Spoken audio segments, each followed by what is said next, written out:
नई दिल्ली से खबर। प्रधानमंत्री नरेंद्र मोदी ने परीक्षा पे चर्चा के नवे संस्करण में देश भर से आए विद्यार्थियों से संवाद किया। दिल्ली स्थित प्रधानमंत्री आवास पर आयोजित कार्यक्रम में पीएम मोदी ने छात्रों को असम के पारंपरिक गमछे पहनाकर उनका स्वागत किया और परीक्षा, करियर और जीवन कौशल से जुड़े सवालों के जवाब भी दिए।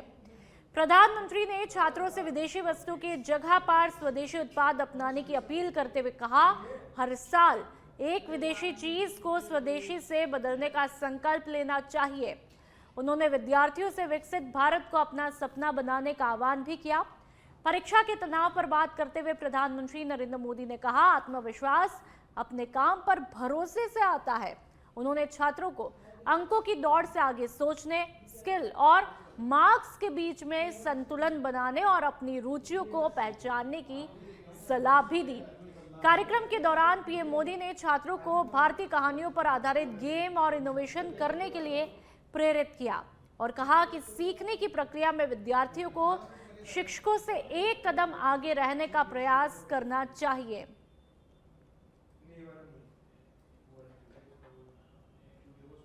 भारत बना अंडर 19 वर्ल्ड कप का विश्व विजेता। भारत ने अंडर 19 वर्ल्ड कप में हासिल की ऐतिहासिक जीत।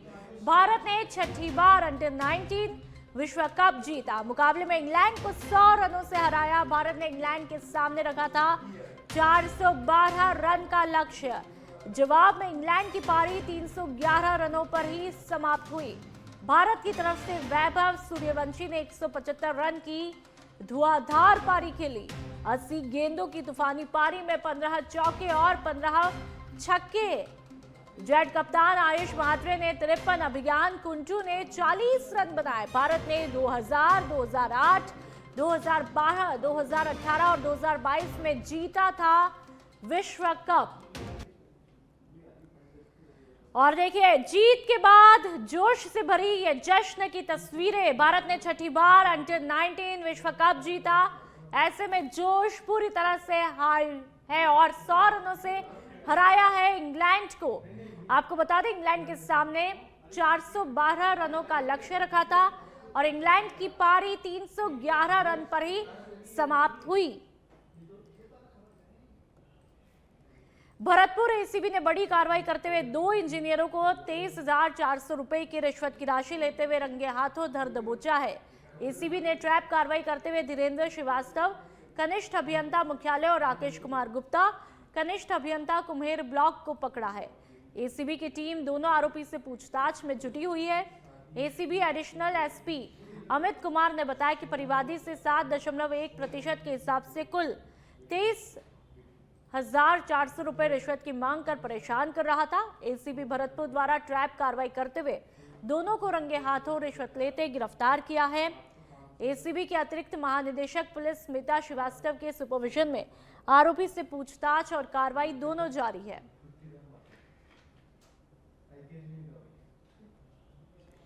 जयपुर से खबर। सवाई मानसिंह स्टेडियम में कैबिनेट मंत्री कर्नल राज्यवर्धन सिंह राठौड़ ने हाल ही में रिपब्लिक डे परेड में भाग लेकर लौटे प्रदेश के एनसीसी कैडेट से संवाद किया और उनकी उपलब्धियों की सराहना भी की।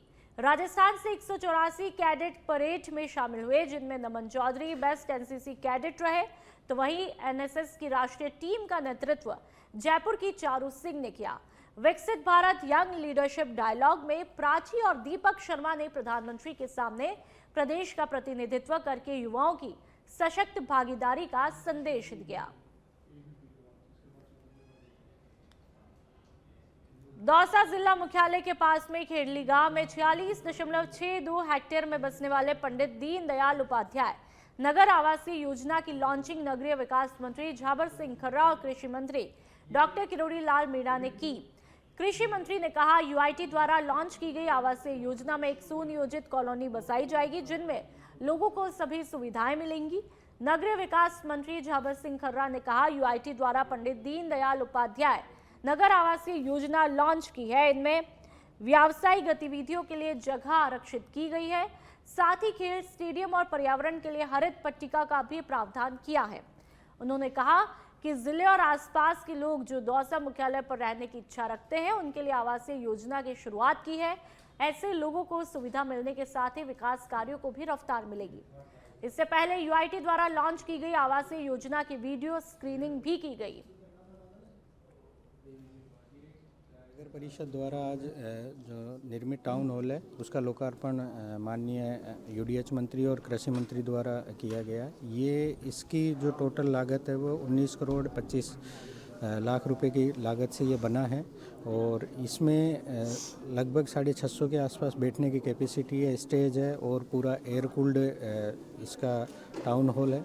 और इसमें वीआईपी लॉबी और एक जो रिसेप्शन एरिया है वो दिया हुआ है। इसके अलावा 4 इसमें ग्रीन रूम्स बने हुए हैं और इन्हीं जो ग्रीन रूम्स और ये है यहाँ पर जितने भी सामाजिक सांस्कृतिक और जो सरकारी प्रोग्राम है उनका यहाँ आयोजन किया जा सकता है। बिल्कुल, जैसा कि आप सब भी साक्षी रहे हैं कि कभी भी हमें कोई राजकीय कार्यक्रम कराना होता था तो हमें अलग अलग वेन्यूज़ पे टेम्परेरी टेंट व्यवस्था, लाइट व्यवस्था, एलईडी व्यवस्था करवानी होती थी। सांस्कृतिक कार्यक्रम भी इसी प्रकार से एडहॉक तरीके से होते थे। अब टाउन हॉल की सौगात दौसा जिले को मिली है और विभिन्न राजकीय कार्यक्रम, सांस्कृतिक कार्यक्रम, कोई संगठन यदि टाउन हॉल का उपयोग करना चाहेगा तो उसकी भी पॉलिसी हम जल्द निर्धारण कर देंगे और इसके अंदर अगेन राजकीय सांस्कृतिक कार्यक्रम, अलग अलग प्रकार के कार्यक्रम इस टाउन हॉल के अंदर हो सकेंगे जो कि दौसा जिलों के लिए। धौलपुर में आज भारतीय जनता पार्टी राजस्थान युवा मोर्चा के प्रदेश अध्यक्ष शंकर गोरा के धौलपुर आगमन पर भाजयुमो के जिला महामंत्री वेद प्रकाश शर्मा के नेतृत्व में रजौरा टोल टैक्स पर भव्य और ऐतिहासिक स्वागत किया गया। इस मौके पर हजारों की संख्या में युवा कार्यकर्ता मौजूद रहे। कार्यक्रम में बीजेपी जिला अध्यक्ष राजवीर राजावत, धौलपुर विधानसभा बीजेपी प्रत्याशी शिवचरण कुशवाहा, बसेड़ी के पूर्व विधायक सुखराम कोहली, राजाखेड़ा विधानसभा बीजेपी प्रत्याशी नीरज अशोक शर्मा, बीजेपी के पूर्व जिला उपाध्यक्ष श्री जयवीर पोसवाल सहित बीजेपी और युवा मोर्चा के जिला और मंडल पदाधिकारी और कार्यकर्ता मौजूद रहे। इस दौरान प्रदेश अध्यक्ष शंकर गोरा ने कहा, धौलपुर के युवा साथियों ने युवा मोर्चा जिला महामंत्री श्री वेद प्रकाश शर्मा के नेतृत्व में जिस उत्साह और आत्मीयता के साथ में स्वागत किया वो उसके लिए आभार व्यक्त करते हैं।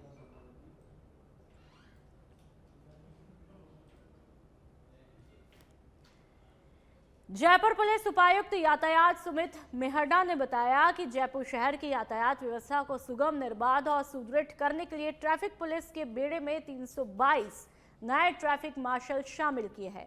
इनका प्रशिक्षण पूरा होने के बाद इन मार्शलों को औपचारिक रूप से ड्यूटी में लगाया गया। साथ ही शहर में ट्रैफिक मार्शल की कुल संख्या बढ़कर 526 हुई है। उन्होंने बताया कि नए ट्रैफिक मार्शल को यातायात नियमों, सिग्नल संचालन, सड़क सुरक्षा और आमजन से व्यवहार से संबंधित प्रशिक्षण भी दिया है, जिसके बाद में डीसीपी ने उनका इंटरव्यू करके तैयारियों का आकलन किया और इस दौरान उन्होंने सभी को निस्वार्थ भाव से कर्तव्य निभाने की शपथ भी दिलाई। इनकी तैनाती से प्रमुख चौराहों, बाजार और स्कूल कॉलेजों के आसपास यातायात नियंत्रण में सुधार होने की उम्मीद है। मारधरा की मखमली बालू रेत से समंदर के बीच बसी स्वर्ण नगरी जैसलमेर में विश्व की सबसे महंगी सुपर कारों का काफिला गर्जना कर रही है।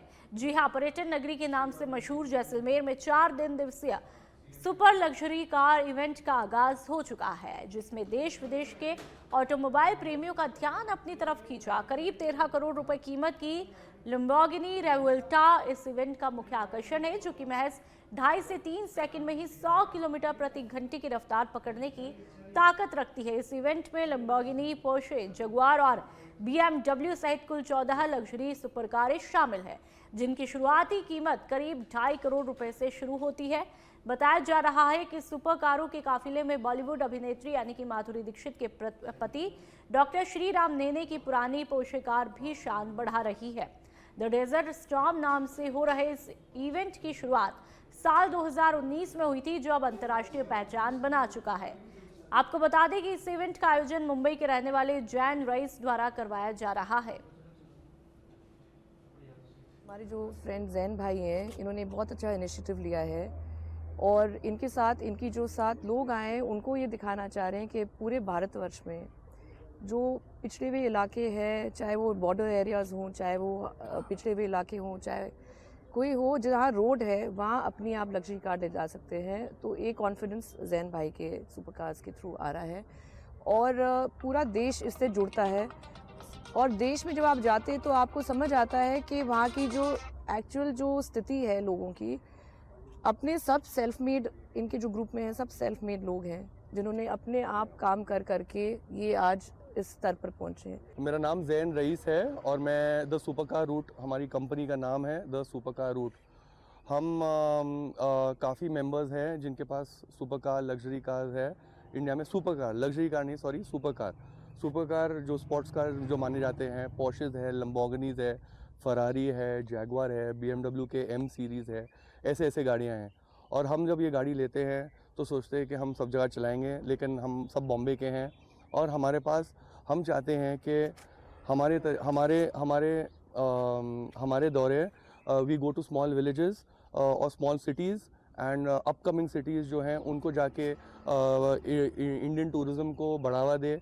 आई थिंक इनका जो फ़ैन बेस है वो मिलियंस में है। मैं धन्यवाद दूंगा जैन भाई का और सुपरकार्स रूट का कि उन्होंने जैसलमेर को चुना। ये 3 रैलीज़ ऐसी ड्राइव्स पहले कर चुके हैं और ईस्ट में करी इन्होंने, नॉर्थ में करी और अब वेस्ट में आके कर रहे हैं। तो ये, और महाराष्ट्र में लगातार ये करते हैं। 150 से ज़्यादा इनके मेंबर्स सिर्फ महाराष्ट्र में है और पैन इंडिया सुपरकार्स का जो कुनबा है वो बढ़ता जा रहा है।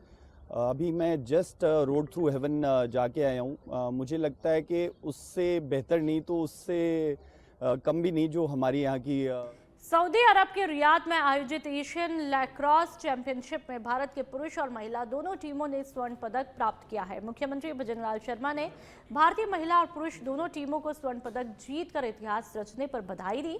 मुख्यमंत्री ने लिखा कि ये ऐतिहासिक विजय हमारे खिलाड़ियों के अटूट समर्पण और कड़ी मेहनत का परिणाम है। इस गौरवपूर्ण उपलब्धि के लिए सभी विजेताओं के उज्जवल भविष्य की अनंत शुभकामनाएं। तो पुरुष और महिला दोनों टीमों ने स्वर्ण पदक जीता, जो वाकई में एक गर्व करने वाली बात है। जोधपुर में साध्वी प्रेम बाइसा से जुड़े मामले को लेकर पुलिस की जांच पर लगातार सवाल खड़े हो रहे हैं। घटना को 10 दिन बीत जाने के बावजूद पुलिस अब तक किसी ठोस नतीजे पर नहीं पहुंच पाई है और इसी क्रम में आज मामले की जांच कर रही एसीपी छवि शर्मा ने अहम जानकारी भी दी है। एसीपी छवि शर्मा के नेतृत्व में पुलिस टीम ने अब तक करीब 40 लोगों से पूछताछ की है। अभी तक जैसा कि पहले भी बताया गया था कि इसके अंदर जो मेडिकल ओपिनियन होगी फाइनल, वो बहुत मैटर करेगी, परंतु इस दौरान प्रत्येक जो बिंदु है उसको हम गहनता से देख रहे हैं। अब तक हमने हमारे अनुसंधान के दौरान 37 से ज्यादा लोगों के स्टेटमेंट्स जो हैं वो रिकॉर्ड किए हैं और उनसे जानकारी ली गई, जिसके अंदर मेडिकल एक्सपर्ट्स शामिल हैं जिन्होंने उनका इलाज किया, वो लोग शामिल हैं, आश्रम पे आने जाने वाले लोग शामिल हैं, उनके सोशल मीडिया को जो टैकल कर रहे थे वो लोग शामिल हैं, इन सबके स्टेटमेंट्स, और जो उनके कुछ रिश्तेदार हैं वो भी शामिल हैं। तो उनके हमने स्टेटमेंट्स लेखबद्ध किए हैं। जहां रिक्वायरमेंट है हमने वीडियोग्राफिक स्टेटमेंट्स लिए हैं। इसके अतिरिक्त हमारी जो टीम है, जो भी हमें इंफॉर्मेशन सब जगह से मिल रही है, उसको मर्ज करके हम एक प्रॉपरली डेवलप कर रहे हैं कि उनका उस दिन रूट चार्ट क्या रहा, वो कहाँ से आए, कब तक कहाँ पे रुके, किस परिस्थिति में आए। ये सारी चीज जो सारे हमारे को जो टेक्निकल मिलते हैं एविडेंसेस, इनपुट्स, उनको एकजाही करके हमारी टीम द्वारा रिपोर्ट तैयार की गई है। बांसवाड़ा के कलिंजुरा थाना क्षेत्र स्थित बारीगामा गांव की घाटी में शुक्रवार को बारातियों से भरी बस पलटने से अफरा तफरी मच गई। हादसे में 3 लोगों की मौके पर ही दर्दनाक मौत हुई, जबकि 25 से ज्यादा बाराती घायल हुए हैं। बस पलटने से कई यात्री उसमें दब गए, जिन्हें आसपास के लोगों ने पुलिस के साथ मिलकर बाहर निकाला। सूचना पर पहुंची कलिंजुरा थाना पुलिस ने घायलों को 108 एम्बुलेंस से बड़ौदिया अस्पताल पहुंचाया, जहां पर प्राथमिक उपचार के बाद कई घायलों को बांसवाड़ा जिला अस्पताल रेफर किया गया। गंभीर घायलों को सीधे MG अस्पताल भेजा है। कलिंजुरा थाना क्षेत्र में एक बस के पलटने की सूचना आई थी, तो मौके पे हमारी जो टीम है पहुंच गई थी। तो प्राथमिक तौर पे घायलों को बड़ौदिया अस्पताल में लेके आए थे, वहाँ से अभी हमारे जिला अस्पताल में आ गए हैं। अभी तक की सूचना के अनुसार 3 लोगों की डेथ हुई है। अभी एक बार मैं और SP साहब मौके पर भी जाकर असेसमेंट करेंगे और घायलों के इलाज के लिए हमारी पूरी चिकित्सा की टीम आ गई है। पूरा जो इमरजेंसी प्रोटोकॉल है उसको एक्टिवेट कर दिया। सर कितने जने सवार थे, कुछ जानकारी? बारां में आज गौवंश के बछड़े को काटे जाने को लेकर विवाद खड़ा हुआ है। आनन फानन में विभिन्न सामाजिक संगठनों के लोगों ने प्रताप चौक पहुंचकर घटना को लेकर के जमकर विरोध जताया और जल्द ही आरोपियों को गिरफ्तार करने की मांग को लेकर के जमकर प्रदर्शन किया। घटना की सूचना मिलते ही प्रताप चौक पर भारी पुलिस बल तैनात किया गया। 1 बजे की आज दिन की 6 फरवरी दिन की 1 बजे की घटना है, जो महाकाल बस्ती है बड़िया बालाजी के आगे, वहाँ की घटना है ये। हमें टीम को सूचना मिली थी कि एक बछड़ा है। जब वहाँ जाकर देखा तो बछड़ा कटा हुआ बछड़ा वहाँ पे था और अंदर कोई भी अंग नहीं है, अंदर से पूरा साफ किया गया है। न गर्दन पे कोई निशान है, न कान पे कोई निशान है, यानी कुत्ते का कोई भी निशान नहीं है। प्रथम दृष्टया हमारे अनुमानित है कि इसे काटा गया है, पर प्रशासन, पुलिस प्रशासन और जो मेडिकल स्टाफ है वो साफ साफ इनकार कर रहा है कि इसे काटा नहीं गया, चाहे और कोई भी घटना इसके साथ हो गई है। तो इस वजह से बारह का सब हिंदू समाज सारे गोसेवक 12 जिले के अभी प्रताप चौक के बछड़े को न्याय दिलाने के लिए आए। और झुंझुनू पुलिस ने एक बड़ी सफलता प्राप्त करते हुए नवलगढ़ में पीएनबी बैंक के गोल्ड लोन घोटाले का पर्दाफाश कर दिया है। साथ ही कई चौंकाने वाले खुलासे भी किए हैं। झुंझुनू एसपी ब्रजेश ज्योति उपाध्याय ने बताया कि नवलगढ़ थाने में पीएनबी के शाखा प्रबंधक मुकेश सिहाग ने अपने ही बैंक के पूर्व और suspend bank manager Amit Jangid, deputy manager Anant Prakash Chaudhary और प्राइवेट कर्मचारी बैंक मित्र संतोष सैनी के खिलाफ 4 किलो से ज्यादा करीब 6 करोड़ रुपए का सोना पार करने का मामला दर्ज करवाया था। पुलिस ने मामला दर्ज होने के बाद आरोपियों की तलाश शुरू की है। अमित जांगिड़ को यूपी के मथुरा रेलवे स्टेशन से और संतोष सैनी को नवलगढ़ से ही गिरफ्तार किया है। प्रारंभिक पूछताछ में खुलासा हुआ कि ये फ्रॉड अमित जांगिड़ और संतोष सैनी मिलकर कर रहे थे, जिसके तहत करीब 120 से 130 गोल्ड लोन अकाउंट के जरिए करोड़ों रुपए बैंक से निकाला गया। इनमें बिना गोल्ड के और एक ही गोल्ड को बार बार फिजिकली दिखाकर खुद के नाम से, रिश्तेदारों के नाम से और परिचितों के नाम से लोन उठाया और बैंक से रकम निकाली। ये फ्रॉड करीब 2 सालों से बैंक में चल रहा था, लेकिन पिछले साल अप्रैल मई में इस फ्रॉड के जरिए बहुत बड़ी राशि बैंक से निकाली गई।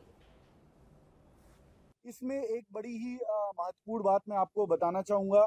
ये इतने शातिर थे कि इन्होंने इस पूरे जो फ्रॉड है, जो क्वांटम आप मान के चलो प्रेस में आ रहा है 5 से 6 करोड़, इस टाइप का जो फ्रॉड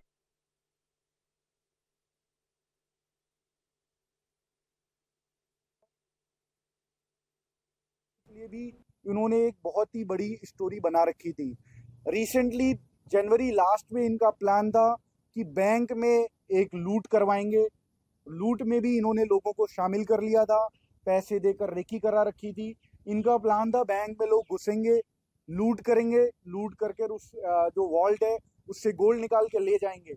और ये लूट में पहले ही इन्होंने जो गोल्ड था वो पार कर लिया था और उस लूट में उस गोल्ड को दिखाएंगे कि ये गोल्ड बैंक के सिस्टम से बाहर हो गया, जिससे कि इनका जो 5-6 करोड़ का फ्रॉड है वो उस लूट की आड़ में आ जाए।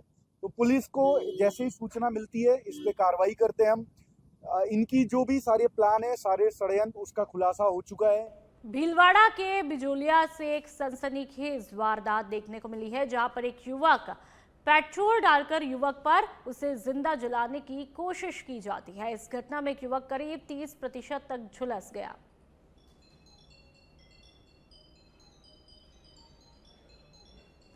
खेड़ली, कठुमर कस्बे सहित ग्रामीण क्षेत्रों में बंदरों का भारी आतंक बना हुआ है, जिससे बंदरों के काटने और हमले के लगातार मामले देखने को मिल रहे हैं, लेकिन प्रशासन द्वारा इन्हें पकड़ने की कार्रवाई नहीं की जा रही है। आज खेड़ली के समीपवर्ती गांव गालाखेड़ा में एक महिला कोमल सैनी मकान की छत पर कपड़े सुखाने गई थी कि अचानक बंदरों के झुंड ने उस पर हमला कर दिया, जिससे महिला डर से मकान की छत से कूद गई और घायल हुई, जिसे परिजन खेड़ली उप जिला अस्पताल लाए, जहां डॉक्टर्स ने प्राथमिक उपचार किया और छत से कूदने के कारण महिला के सिर और हाथ पैरों में चोटें आई है। महिला अचेत हो गई है। राजस्थान कांग्रेस में अब केवल भाषणों से काम नहीं चलेगा, अब परफॉर्मेंस भी दिखानी होगी। दिल्ली से जयपुर तक कांग्रेस संगठन में ऑपरेशन एक्टिव टीम पर काम शुरू हुआ है। पीसीसी चीफ गोविंद सिंह डोटासरा ने साफ कर दिया कि नए जिला अध्यक्षों को अब संगठन सर्वोपरि की ट्रेनिंग से गुजरना होगा। लेकिन खबर सिर्फ इतनी ही नहीं है, खबर के अंदर की खबर ये है कि एआईसीसी ने एक ऐसी गाइडलाइन भेजी है जिसने जिला अध्यक्षों की नींद उड़ा दी है। क्या है कांग्रेस का ये नया होमवर्क जिससे नेता टेंशन में है? देखिए एक्सक्लूसिव रिपोर्ट।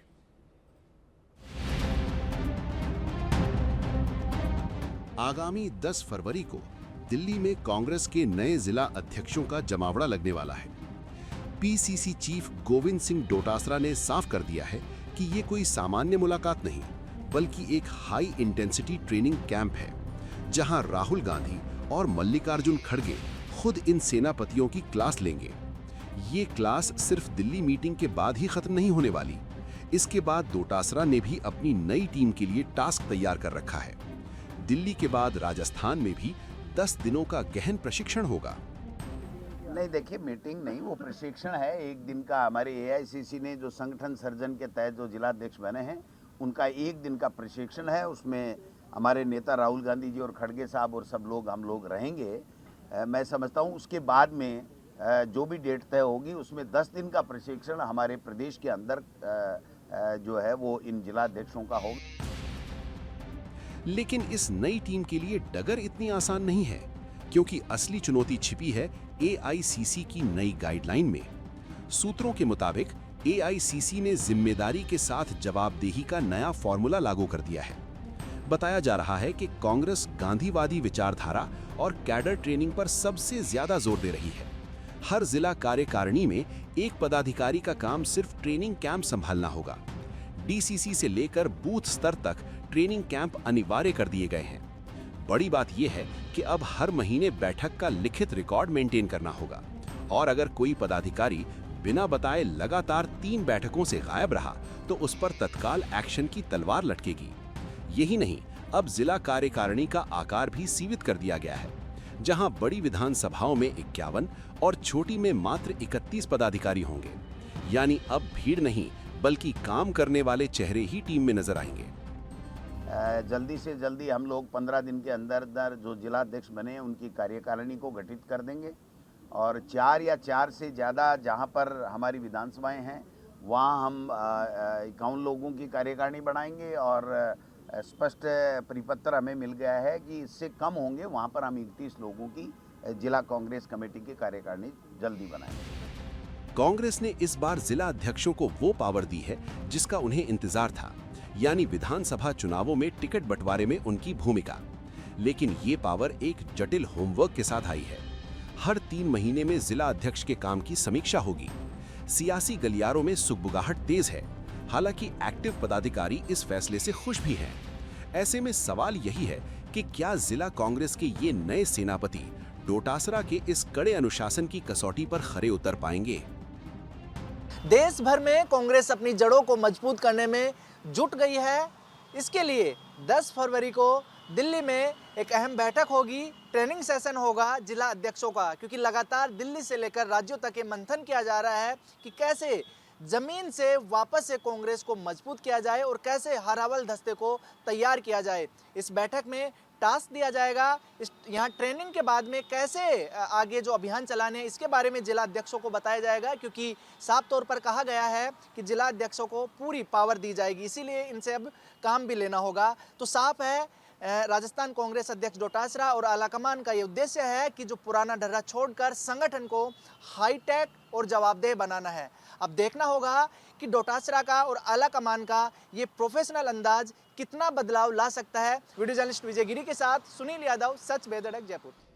बयाना में कार और बाइक की आमने सामने की टक्कर में एक युवक गंभीर रूप से जख्मी हुआ। हादसा बयाना भरतपुर मार्ग पर नगला भांट गांव के पास में हुआ। बताया जा रहा है कि तेज रफ्तार कार चालक ने ओवरटेक करने के प्रयास में सामने से आ रही बाइक को जोरदार टक्कर मारी। घायलों को तुरंत बयाना अस्पताल पहुंचाया। नायब तहसीलदार की सूचना पर कोतवाली पुलिस मौके पर पहुंची और प्रत्यक्षदर्शियों से घटना की जानकारी ली।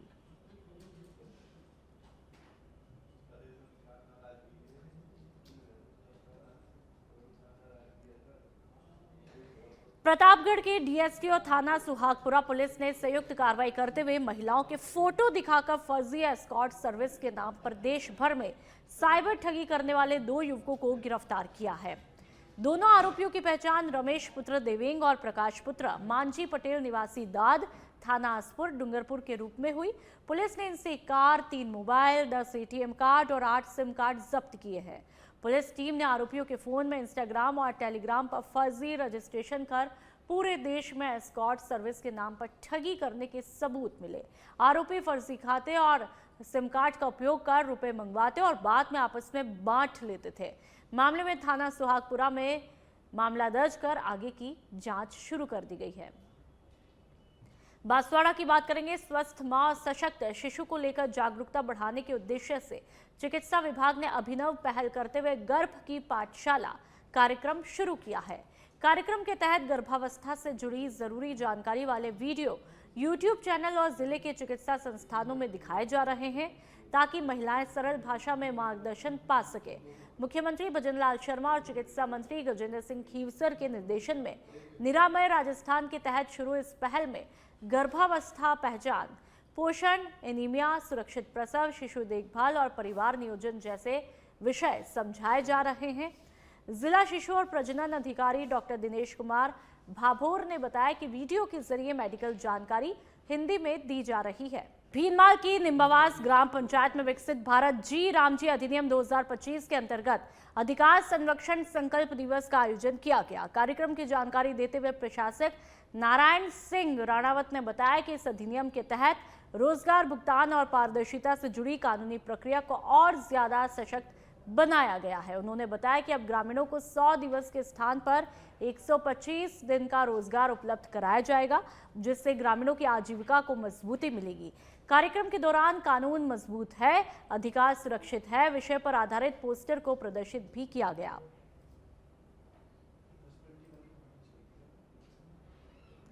तो ग्रामीणों को अब नई योजना के तहत 125 दिन का रोजगार प्राप्त होगा। हिंडौन सदर थाना पुलिस ने नकबजनी के मामले में 2 साल से फरार चल रहे 5000 रुपए के इनामी बदमाश को गिरफ्तार किया। थाना अधिकारी पुरुषोत्तम लाल ने बताया कि एसपी के निर्देशन में चलाए जा रहे अभियान के तहत आरोपी पीटू राम उर्फ डीजे पुत्र रमसी निवासी बीच का पूरा कटकड़ को गिरफ्तार किया है। उक्त आरोपी महेशनगर थाना जयपुर से धोखाधड़ी के मामले में फरार चल रहा है। भारत बना अंडर 19 वर्ल्ड कप का विश्व विजेता। भारत ने अंडर 19 वर्ल्ड कप में ऐतिहासिक जीत हासिल करके इंग्लैंड को 100 रनों से हराया है। अंडर 19 वर्ल्ड कप के फाइनल में भारतीय टीम की जीत पर मुख्यमंत्री भजनलाल शर्मा ने भारतीय टीम को उनकी शानदार जीत और विश्व विजेता बनने पर बधाई दी है। मुख्यमंत्री ने खबर की, आपकी मेहनत, जज्बे और टीम वर्क ने आज पूरे देश को गौरवान्वित किया है। ये जीत देश के युवा खिलाड़ियों के उज्जवल भविष्य का प्रतीक है।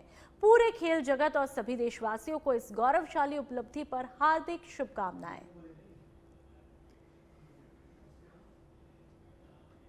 जयपुर एटीएस मुख्यालय से खबर, आईजी विकास कुमार के निर्देशन पर एक ही दिन में 4 कार्रवाई हुई है।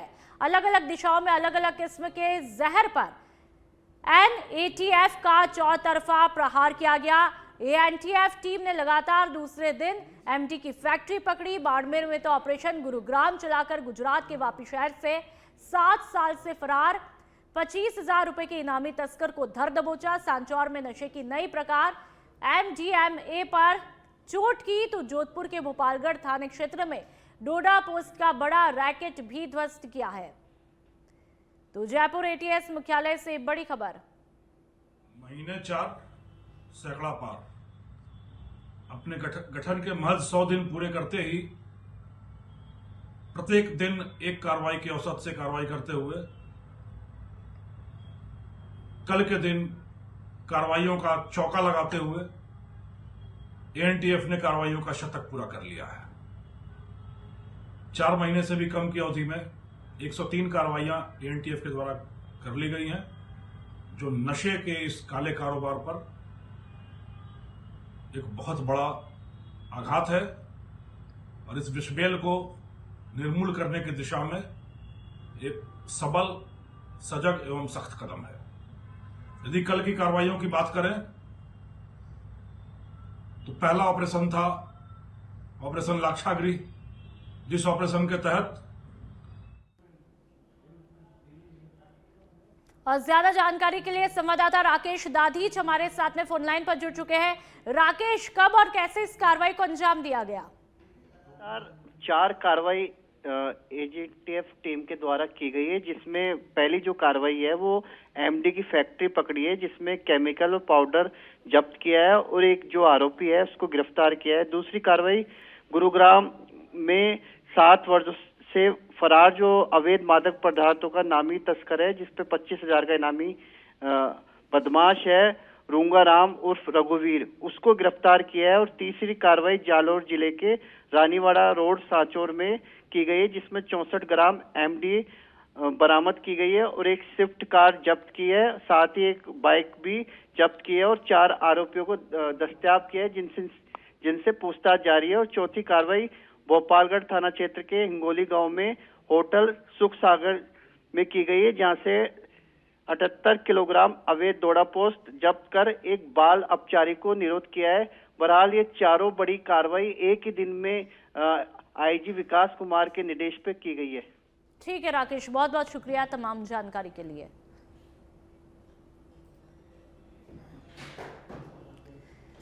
जयपुर से बड़ी खबर, पटवारी भर्ती परीक्षा 2021 में डमी कैंडिडेट का बड़ा खुलासा हुआ है। एसओजी ने 2 आरोपियों को धर दबोचा गिरफ्तार किया। मूल अभ्यर्थी गितेश जादौन ने डमी बैठाकर दिलाई थी परीक्षा। नीरज कुमार ने गितेश की जगह दी थी पटवारी परीक्षा और फर्जी तरीके से गितेश जादौन का पटवारी पद पर हुआ था चयन। आरोपी पटवारी बनकर एसडीएम कार्यालय सीकरी डीग में तैनात था। आईपीसी की कई गंभीर धारा और सार्वजनिक परीक्षा अधिनियम में मामला दर्ज किया।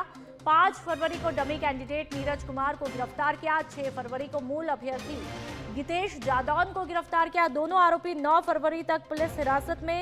एडीजी एसओजी विशाल बंसल ने इस कार्रवाई की जानकारी दी। अन्य भर्तियों और डमी नेटवर्क की भी जांच होगी। तो पटवारी भर्ती परीक्षा 2021 में डमी कैंडिडेट का खुलासा हुआ। एसओजी ने 2 आरोपियों को धर दबोचा गिरफ्तार किया है। मूल अभ्यर्थी गितेश जादौन ने डमी बैठाकर दिलाई थी परीक्षा। और एक बार फिर से राकेश संवाददाता हमारे साथ में फोन लाइन पर जुड़ चुके हैं। राकेश, कब और कैसे इस कार्रवाई को अंजाम दिया गया? फिलहाल क्या कुछ कार्रवाई चल रही है? राजस्थान में सरकारी भर्तियों की सूचिता पर एक बार फिर बड़ा सवाल खड़ा हो गया है, जिसमें पटवारी भर्ती परीक्षा 2021 में मूल अभ्यर्थी द्वारा डमी कैंडिडेट बैठाकर परीक्षा दिलाने के गंभीर मामले में एसओजी ने कार्रवाई करते हुए 2 लोगों को गिरफ्तार किया है। ये कार्रवाई उन तमाम फर्जीवाड़ों की कड़ी है जिनके जरिए मेहनती युवाओं का हक छीना जा रहा है।